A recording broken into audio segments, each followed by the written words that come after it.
How's it going, everyone? Thank you so much for tuning in for the Marvel Rivals video. I am very excited to share this one with you guys. This is a really cool topic. It actually came from a comment. Somebody asked me if I would do a video kind of revolving around this topic, so I thought that's an awesome idea. So I have this ready for you. Before we hop into the video, I just want to say thank you to everyone who has subscribed and is a returning viewer. I appreciate you guys so much. Your support means everything to me. And to those of you that are new viewers, thank you so much for giving me a chance.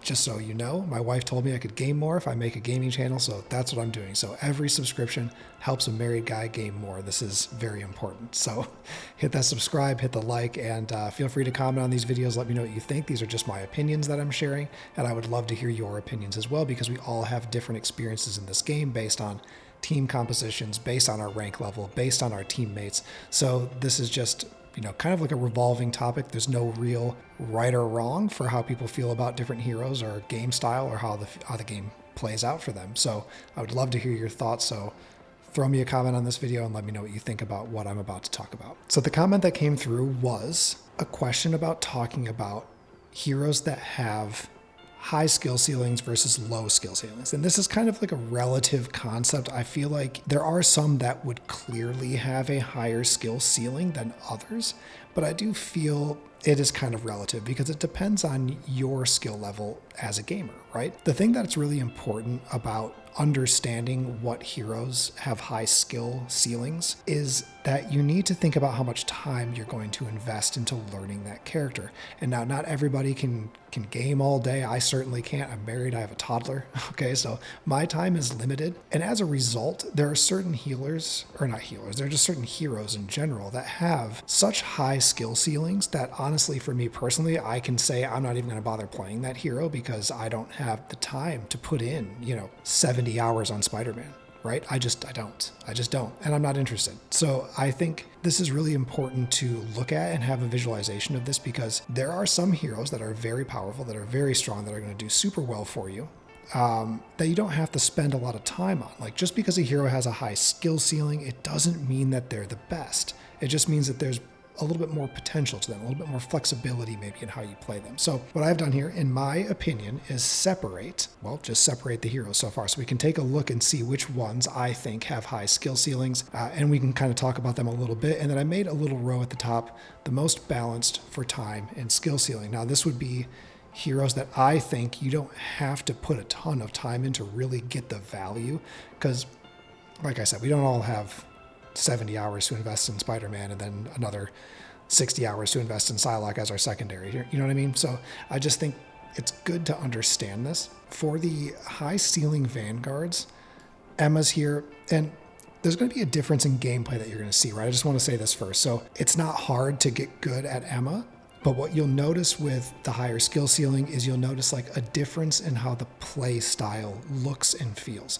Like with Emma, you can get pretty comfortable with her pretty quick, I would say, but the difference is going to be, one, your accuracy, the way that you use the diamond form, the way that you extract the gem to deal more damage, your positioning, acknowledging the fact that you need to be pushing kind of through the enemy line to use the diamond form to grab and nuke one of the healers. This is where that higher ceiling comes into play, and that comes from really the strategy involved in playing that hero. The same thing goes for Venom here. You're going to see a higher skill level, higher skill ceiling play with the use of skills, the timing of the use of skills, how you get in and out of fights when you're popping the shields, just knowing what you can get away with and acknowledging when it's time to exit the fight. With Groot, it's going to be use of the ult as well as the walls.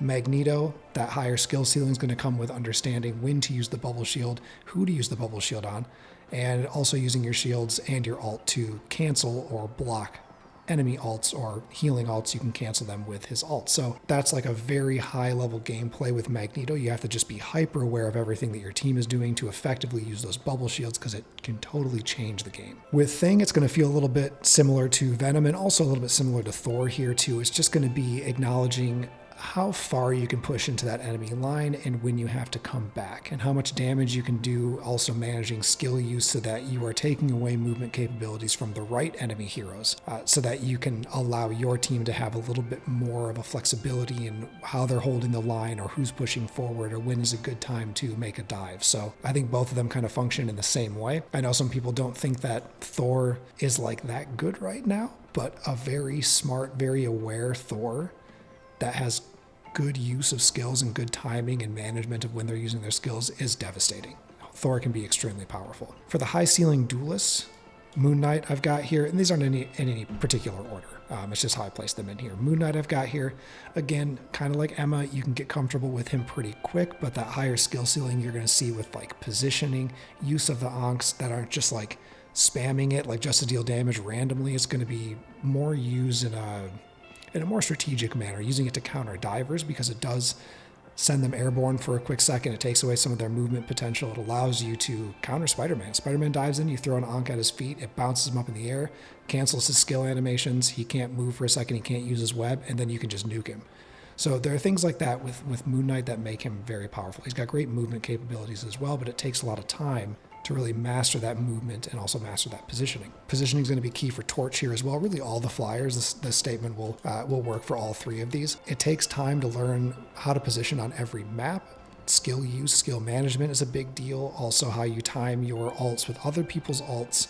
And we're going to see that as well coming up here in season 2.5. We already know already that Storm's going to be getting a buff. We don't know what it is, but she is getting a team up ult with Jeff, which is going to be pretty cool. It's going to deal a lot of damage. It's going to be really interesting. So I just think with these three, you see that higher skill ceiling based on your positioning and skill use, which, you know, maybe that's kind of the similarity between all of these is like positioning is a really big thing, but they all have such different play styles and different movement capabilities that honestly, I really do think that only with time with some of these heroes can you like really understand like how to be super good with them. With Hela, it's going to be accuracy.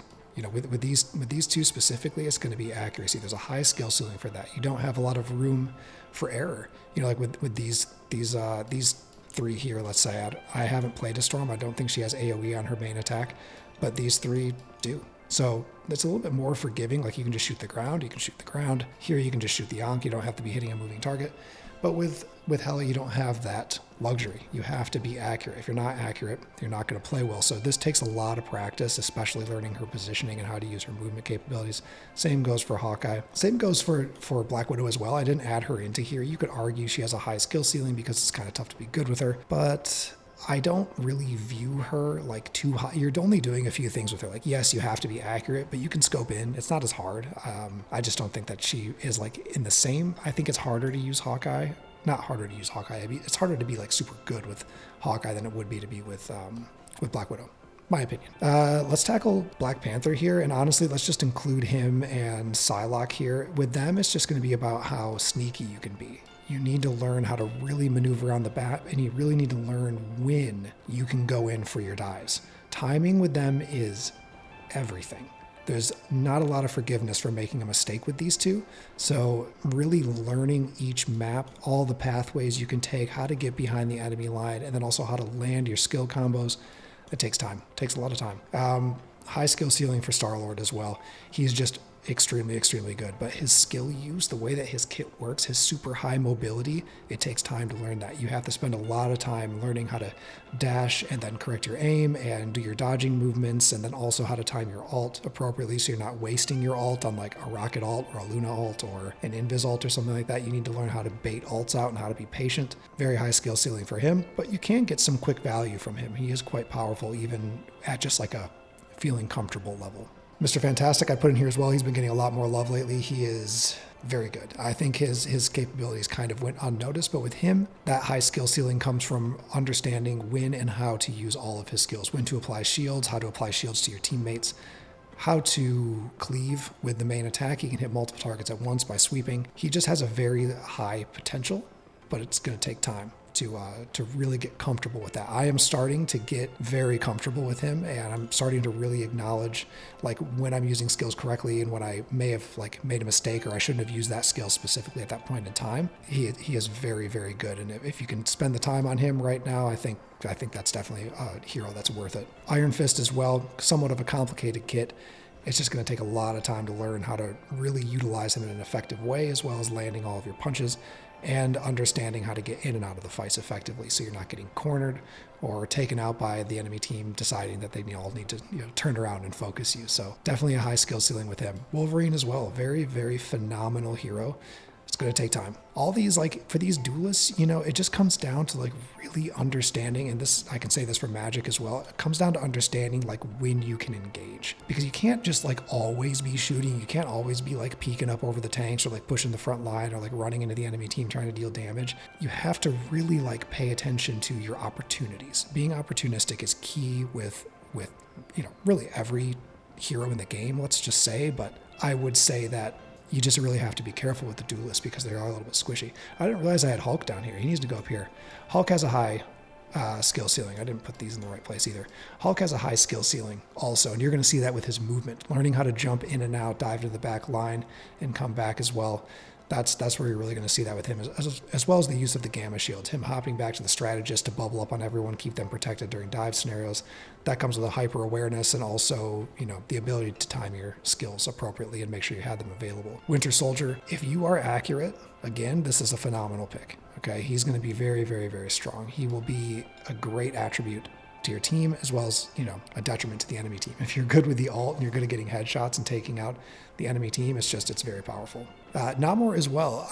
There's more to him than meets the eye. You know, it's not just about dropping the squids and just kind of like hanging out in the back line. There's a flank play to him, and that's where you're going to see that higher ceiling, is understanding where you can position on the sides of the enemy team. You can get the squids behind the enemy line, especially if you have the team up with Hulk.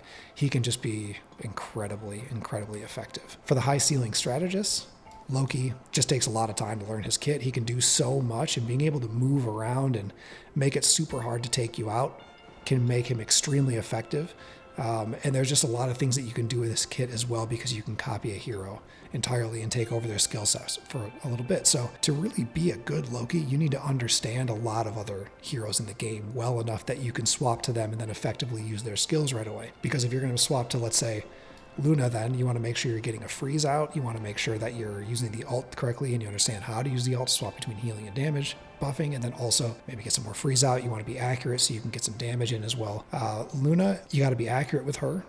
She has a lower movement capability, so you got to be real good with that freeze. You'll see that high skill ceiling with her with people that are just super accurate. They're constantly landing the freeze. It's really hard to dive them, and they just know how to position well. You can flank with her too. I've seen people do it. It can be very effective, but it's not effective if you're not accurate. Mantis does a lot. These two we can talk about together. Mantis and Adam, they do a lot of damage. They can work as a third support that kind of focuses a little bit more on the DPS perspective of the game, and they can be extremely effective, but you got to be accurate. You got to be very good with your skill timing, and that takes a lot of time to learn and to practice, but they have a pretty high skill ceiling, I would say.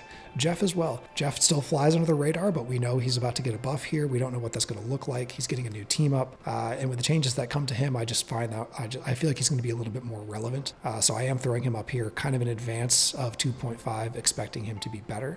But I think that we are going to notice a difference in play style for him. But he definitely has a higher skill ceiling because you have the balance of healing with DPS. You have the ability to flank, swim around in the back line of the enemy team, be super evasive and take them out. But that takes time to learn how to do that effectively so you don't get caught and end up getting elimed basically trying to flank, and then you're just, wasting time basically. But with his ult as well, the timing of that is very important. Learning how to bait out other skills like Magneto's bubbles, as well as Hulk's, waiting for dashes or other movements to be used by, let's say, Star-Lord or, Moon Knight as well. You want to make sure that you're going to be able to grab people with that ult. So it's really about, you got to be super aware with him and understand what skills you need to see happen before you can go in and use your ult. Otherwise, you're going to lose all effectiveness of it entirely. Okay, so those are the heroes that I think have high skill ceilings. Ones that have a low time investment for value. I want to talk about this one as well because there are some heroes that you don't have to spend a ton of time on to really bring a lot of value to your team. Rocket is definitely one of them. Cloak is definitely one of them. You're going to see really high healing potential with them, even at just like an introductory level. Their kits are not super difficult to learn, but the healing benefit that you get from them, the protective support benefit, is huge. It really is. It's just really a big deal. I would say low time investment for value as well. You could throw the flyers down here. We could easily put them down here. You can be pretty effective with them with a low level of time spent, in my opinion, I would say. And then I would also be willing to say you could put Emma down here, you could put Magneto down here, and you could put Thing down here as well. These heroes you could spend less time on, and you could probably add a couple more in here. I don't want to just like overload this row, but these are heroes right now that I think you could spend a low amount of time on, but you could be effective and extremely helpful to your team. So the most balanced, I would probably say the most balanced for time and skill ceiling, I would put Rocket up here, honestly, because you will see a higher skill use, you'll know when someone's played a lot with him based on where they put the beacon, how they place the ults. Like, there is a high skill ceiling for him. It's just not that hard to like accomplish it. It just comes from like awareness of where to place certain skills. And the most important thing for him to recognize is just the fact that his beacon and his ult can be destroyed. So the placement of it is very important. You want to give it some kind of protection so that you are actually able to keep that up longer. Because if the beacon's getting destroyed all the time because of bad placement, then, that's just a sign of not really being aware of how to utilize this kit. I would definitely put him up here. Other strategists that I would add to that, I would say you'll get a lot of benefit out of Jeff if you focus him as a healer. He can heal well, but you got to drop the whole concept of doing DPS, right? Just heal with him and you will definitely see some value there. Because there's a lot of flexibility. His healing is AoE, the bubbles create movement. He can be very good and his ult can be very effective at a low skill understanding. It can be very effective, especially in the earlier ranks. People don't know how to get away from him really. For DPS, you could put all the flyers up here. I would say they're pretty balanced as far as like time spent and skill use goes. You're going to get a lot of value out of them, even if you don't fully understand how to use their kits like to the min-max potential. They're definitely going to serve a very, very good purpose for you. I would put Mr. Fantastic up here as well. I would put Namor up here as well. I think that everybody should learn how to play Namor because I think his kit's really good and it's very effective, and you don't have to, you can kind of count on the squids to do a lot of the work. So you do have that helping you out as well. I would say that's probably it for the duelists, in my opinion. For tanks, I'm willing to put Emma up here along with Thing. Groot's not that hard to use. You get a lot of value right away. The problem though, I'm not going to put him up here in the top because the problem with him is like you can't really be using your walls to like block fights. It can be very detrimental to your team, and like that's the biggest issue with Groot. You need to be placing the walls in the right places so that they're actually effective. I'll put Hulk and Magneto up here. I think this is pretty solid. These heroes up here right now, the way things are and how the game feels to me, these would be the most balanced based on time spent and then the skill ceiling of them. So these would be great picks if you do want to learn a new hero and you do want to spend some time on someone and you want them to be good, but you don't have a ton of time to spend learning on them, right? We don't all have 70, 80, 100 hours to spend on one character that has like the crazy highest skill ceiling that gives you the highest potential of like carrying for your team. These are all great options that you don't have to spend like a ton of time on to get some benefit. I mean, you could put Cloak up there also. I mean, why not? We see her used a lot. I'm seeing people ban her now too. She works pretty effectively with anti-dive because she has an auto lock in the Cloak form, not in the dagger form, but in the Cloak form. So you could put her up there, put them up there. Great healing, not a bad. I just don't think that Cloak and Dagger is like the big pick. I don't know. But anyway, hopefully this list helps you guys out and helps you understand, kind of like the flexibility between time spent and skill potential of a character. You don't have to spend a ton of time on some of these heroes as you do with others and to really get that effect and get that value. So if you are looking to try out some new heroes right now and spend some time on some new ones, I would definitely say check out the top row here for the most balanced for time and skill ceiling. And I would say, in my opinion, if you're going to focus on duelists, I would focus on the flyers right now. These feel the most relevant at this point in time. So thank you guys so much for watching. I hope this video is helpful to you, and let me know what you think in the comments. If you think I missed anybody, or if you think somebody has a lower ceiling that, doesn't deserve to be in the high ceiling area, or maybe I missed someone that should be bumped up. But certainly interested to hear what you guys think. And again, thank you so much for watching and for subscribing. I really appreciate it. I will see you guys in the next video. Cheers.